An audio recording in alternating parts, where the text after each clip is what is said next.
Benvenuti alla lezione di teoria numero 7. Oggi ci occupiamo del paragrafo legatura di valore a pagina 14.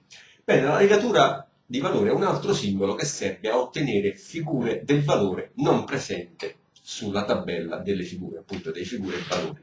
Un po' come il punto di valore. Però mentre il punto di valore aumenta di una quantità fissa determinata la figura, cioè della sua metà, con la legatura noi possiamo prolungare le figure di valori di cui abbiamo bisogno in quel momento, quindi della metà, del doppio.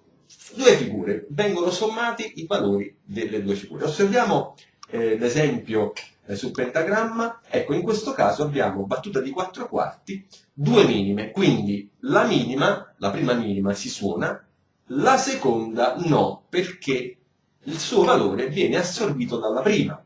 O comunque, se preferite, la prima nota viene prolungata di un'altra minima. E quindi l'effetto è, come vedete nella seconda battuta, la realizzazione è una semibreve, perché 2 quarti legati a 2 quarti fanno 4 quarti. Osserviamo adesso l'esecuzione di questa figura. Quindi 2 minime, quindi 1, 2, 3 e 4. Su 3 non devo risuonare perché il valore viene prolungato. Osserviamo invece adesso il secondo esempio. Abbiamo una minima legata a una semiminima. Ecco, la seconda battuta appunto è la realizzazione, che in questo caso è col punto di valore. Perché? Perché la semiminima, essendo la metà della minima, ottiene quindi in questo caso lo stesso effetto che una minima col punto. E quindi questa figura varrà di 3. Quindi abbiamo una minima che vale 2 e si prolunga di un quarto, e quindi in tutto 3. 1, 2, 3. Attenzione però, vi voglio ricordare come si distingue, come si riconosce questa legatura. Quindi essa è una linea, questa linea curva, questo archetto, che può essere o sopra se le note hanno la testa verso l'alto, o sotto le note se le note hanno la testa verso il basso del pentagramma.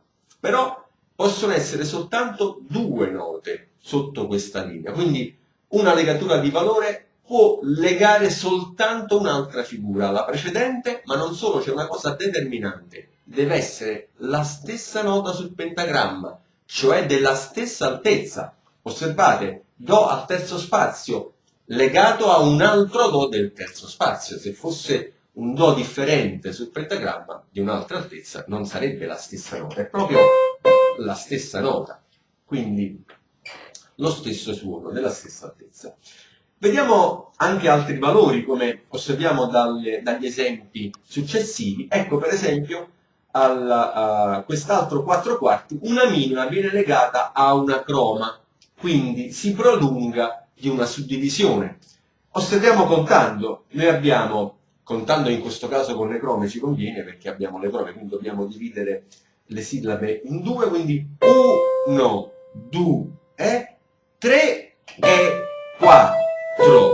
Quindi sul 3 non devo suonare, devo dire 3, tenendo ancora premuto per quella suddivisione, per quella croma, ancora il Do di prima. Ripetiamo: 1, 2, 3 e 4. Senza legatura sarebbe 1, 2, 3 e 4. Infatti la maniera migliore a volte, quando si ha una legatura particolare, di togliere un attimo la legatura, suonare in quel momento come se non ci fosse, e poi dove c'è la figura da non risuonare, allora poi si applica la legatura. Osserviamo l'esempio successivo, che però non voglio ancora farvi ascoltare perché stavolta è una semicroma essere legata, ma è giusto per dimostrarvi come la legatura serve a prolungare una figura non più della metà del suo valore, come il punto. Infatti nella prima battuta, qua nel rigo centrale, noi abbiamo una croma che è la quarta parte di una minima, e qua invece la semicroma legata a una semiminima, e anche la semicroma è la quarta parte, in questo caso, di una semiminima. Non solo però, la legatura, se andiamo a vedere più avanti, serve anche a prolungare le note oltre la battuta, perché in pratica, osserviamo, noi abbiamo 4 quarti, vedete qua questa altezza del foglio, 4 quarti, una minima Re, una minima La, che però in realtà non è una minima, ma è una figura da 3 quarti. Però siccome io ho una battuta da 4, non posso mettere una minima e poi una minima col punto, perché insieme farebbero 5 quarti. Invece, avendo le indicazioni di tempo 4 quarti, io devo scrivere prima i valori che completano 4 quarti e adesso, siccome il La si prolunga anche per la battuta successiva, allora io metto la legatura di valore su un altro La che sta nella battuta, appunto, che viene dopo. Allora osserviamo l'esecuzione: 1, 2, 3, 4.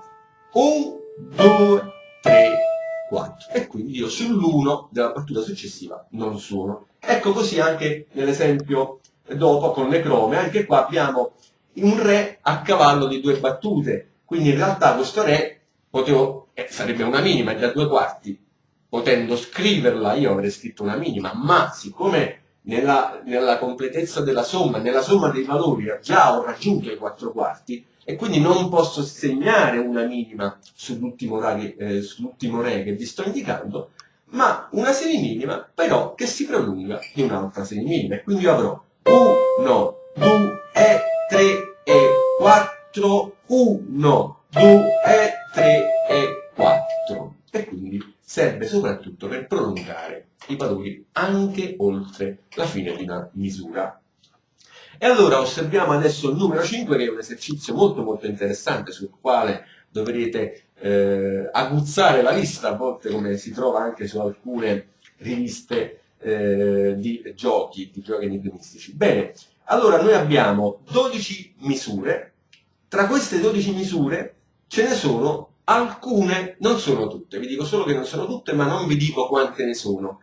Vi sono alcune che o scritte con le legature, o scritte con i punti, con il punto di valore, otterranno lo stesso effetto ritmico. Bene, voi dovete quindi individuare quali di queste, accoppiandole. Vi do solo l'indicazione che una battuta va accoppiata solo con un'altra, non ci sono battute ripetute, cioè sono delle coppie di battute presenti una sola volta.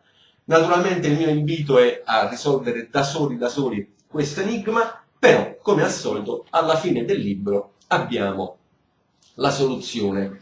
La soluzione che, vi ricordo, le soluzioni per un errore di stampa non sono corrispondenti al numero di pagina, ma al numero di esercizio. Il numero di esercizio sì, però poi la figura la potete riconoscere, così andate a confrontare se anche questo elemento è chiaro. Bene, anche per oggi è tutto. Questo paragrafo legatura di valore ha aggiunto un altro tassello al simbolo, insomma alla lettura dei simboli musicali, in modo da avere una lettura sempre più progredita e quindi poter suonare man mano pezzi sempre più articolati. Io quindi vi auguro come al solito di studiare al massimo delle vostre possibilità, perché vedrete che i risultati si ottengono, e quindi vi auguro anche buona musica. Ciao!